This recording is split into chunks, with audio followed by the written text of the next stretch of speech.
Assalamualaikum students, how are you? Today we are going to solve question number 3 of exercise 1.1, that is solve quadratic equation by completing square. So here I write part number 1 of question number 3, 7x square plus 2x minus 1 is equal to 0. We are going to solve it by completing square. So kindly listen carefully and follow the steps. So the first step to solve this question is you have to make the coefficient of x square is 1. अगर इसका coefficient 1 नहीं है आपके पास already तो हमने इसे 1 बनाना है खुद. Now here we have the coefficient of x square is 7. So how to make it 1? Obviously divided it by 7. So here हम इसकी हर टर्म को 7 से डिवाइड करवा देंगे. 2 by 7x minus 1 by 7 is equal to 0. When we divide 0 by 7 it makes 0. So 7 से 7 cut हुआ तो remaining हमारे पास क्या बचा 1. x का कोफिशिएंट क्या हुआ 1. So the remaining term is 2 by 7x.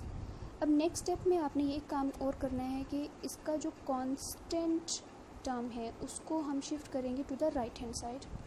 So first step was make the coefficient of x square is 1 and the second step is shift the constant term to the right side. The sign of constant was minus, so when we shift it to the right hand side it makes plus. Now the third step, this is step 1, this is step 2. The third step is multiply the coefficient of x with 1 by 2. You can write here multiply the coefficient of x with 1 by 2. हमने x के coefficient को half करना है. Half mean जब किसी चीज़ को हम half करते हैं तो उसको ऑब्वियसली हम 2 से डिवाइड करवाते हैं. तो हम 2 से कह लें या तो हम उसको डिवाइड करवा रहे हैं या 1 by 2 से मल्टीप्लाई करवा रहे हैं, एक ही बात है. ये हम यहाँ करके देखते हैं. 1 by 2 मल्टीप्लाई बाय 2 by 7. तो आप देखेंगे यहाँ 2 से 2 कैंसिल हो रहा है. तो ये सिंप्लीफाइड फॉर्म इसकी क्या आई 1/7. It was a step number 3. Now the next step is adding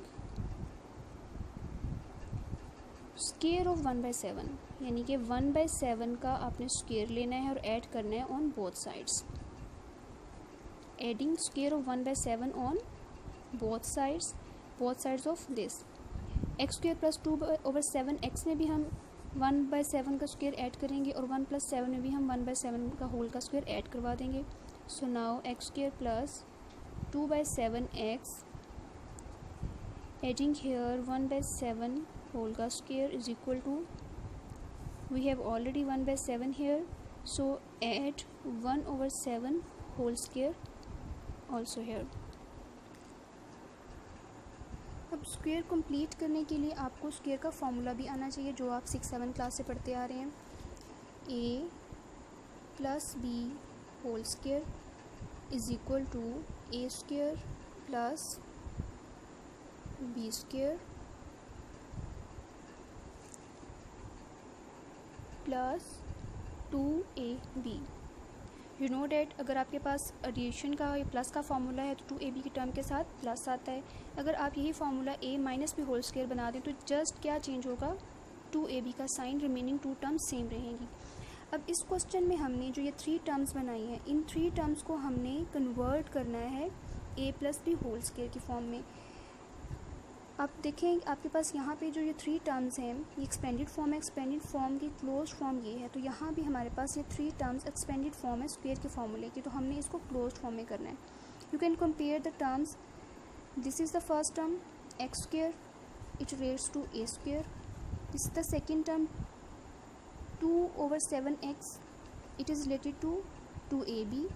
you can write here in the middle. आप इसको दरमियान में भी लिख सकते हैं क्योंकि एडिशन है. एडिशन में अरेंजमेंट चेंज हो सकती है. अगर 2 + 7 कर लें या 7 + 2 कर लें आंसर आपके पास सेम ही आएगा. तो अरेंजमेंट के डिफरेंट होने से क्वेश्चन पे कोई इफेक्ट नहीं आता. So the last term 1/7 whole square is compare to the B whole square. So हम इसको राइट करेंगे A square A plus B whole का स्क्वायर, यानी कि जो हमारे पास जनरल फार्मूला था A plus B whole square, उसमें अब ए की जगह हमारे पास फर्स्ट स्क्वायर के अंडर क्या आ रहा है एक्स, तो हमने एक्स राइट किया।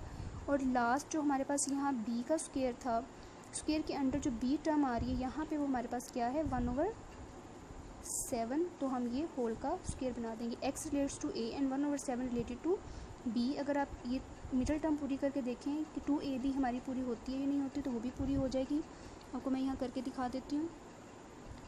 2ab 2 फॉर्मूले का, ए टर्म में हमारे पास क्या आ रहा है x, और बी टर्म में हमारे पास क्या आ रहा है 1/7। अब जब इन तीनों टर्म्स को मल्टीप्लाई करवाएंगे तो you can see 2 with x with 1, तीनों मल्टीप्लाई हो रहे हैं तो ये क्या बनेगा 2x, और उसके लोअर पार्ट में क्या है 7, तो ये हमारे पास क्या बना 2/7x। डेट मीन्स कि 2/7x हमारी 2ab की टर्म कंप्लीट कर रही है, हमारे फार्मूले की थ्री टर्म्स कंप्लीट हो रही हैं। That's why we make it whole square x + 1/7 whole square. और राइट हैंड साइड को हम सॉल्व करवा लेते हैं। 1/7 प्लस स्क्वायर अप्लाई कर दें, 1 का स्क्वायर 1 और 7 का स्क्वायर 49। इसे भी हम ऐसे ही कंटिन्यू करेंगे जब तक हमारे पास राइट हैंड साइड का फाइनल आंसर नहीं आता। सो I already told you how to solve two fractions, obviously by LCM method. Here we have the number 7 and 49 denominators, तो हम इसका LCM ले लेते हैं। 7 divided by 7 1 and 7 7s are 49, so again divided by 7 1s are 7, so इन दोनों को हम जब मल्टीप्लाई करवाएंगे हमारे पास LCM क्या आएगा 49।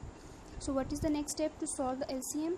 Divide LCM by denominator of first fraction, so we will get 7, और उस आंसर को हमने न्यूमरेटर से मल्टीप्लाई करवाना है, तो 7 1s are 7 प्लस का sign, divide LCM by denominator. So 49 से 49 डिवाइड करवाएंगे, आंसर क्या आएगा 1, और 1 जब 1 से मल्टीप्लाई होगा आंसर क्या आएगा again 1। So x plus 1/7 whole square is equal to 8/49। Now the next step is हमने इसमें स्क्वायर जो है वो ख़त्म करना है। स्क्वायर किससे ख़त्म होता है स्क्वायर रूट से। So taking square root on both sides you must write this statement with marker before applying it. 8/49 square से स्क्वायर रूट ख़त्म, so remaining term is here. जब स्क्वायर रूट हम ख़त्म करते हैं तो उसका आंसर हम प्लस माइनस में राइट करते हैं। अब 49 का स्क्वायर तो आपको पता है 7, 8 का स्क्वायर होता है 2√2। वो कैसे आता है आप ये देख लें। इसको आपको मैं फैक्टराइज करके दिखा देती हूँ। 8 के फैक्टर्स क्या बनते हैं 2 × 2 × 2। So these 2 makes 2 square multiply by 2। अभी मैंने आपको बताया कि स्क्वायर से स्क्वायर रूट ख़त्म होता है, तो ये इसके ऊपर जब स्क्वायर ख़त्म होगा ये 2 स्क्वायर रूट के बाहर आ जाएगा और ये वाला 2 अंदर ही बचेगा, तो फाइनल आंसर 2√2 ये हमारे पास। अब हमने नेक्स्ट स्टेप में इस x का आंसर फाइंड आउट करना है, तो हम क्या करेंगे x के साथ जो 1/7 है उसको राइट हैंड साइड पे ले जाके माइनस करवा देंगे। तो x is equal to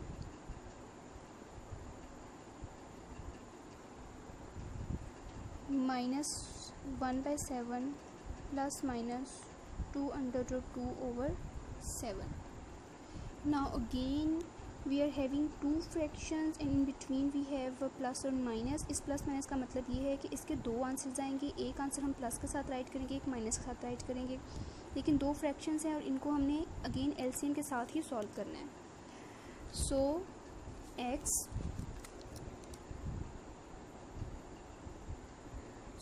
x is equal to, दोनों डिनोमिनेटर्स क्योंकि 7 थे तो LCM भी क्या आ जाएगा हमारा 7 ही।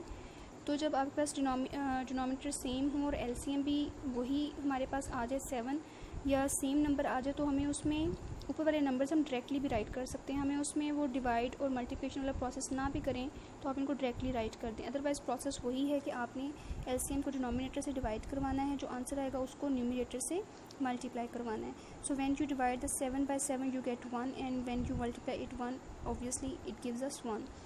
Again we will repeat this process on the second fraction, or if you have any other third fraction in any other question you will repeat the same process to the other fraction. Anyways, because here we can't solve this numerator, so this is your answer. Or you can write this answer separately. -1 plus 2 under root 2 over 7 minus 1 minus 2 under root 2 over 7. Both are the answers of this x.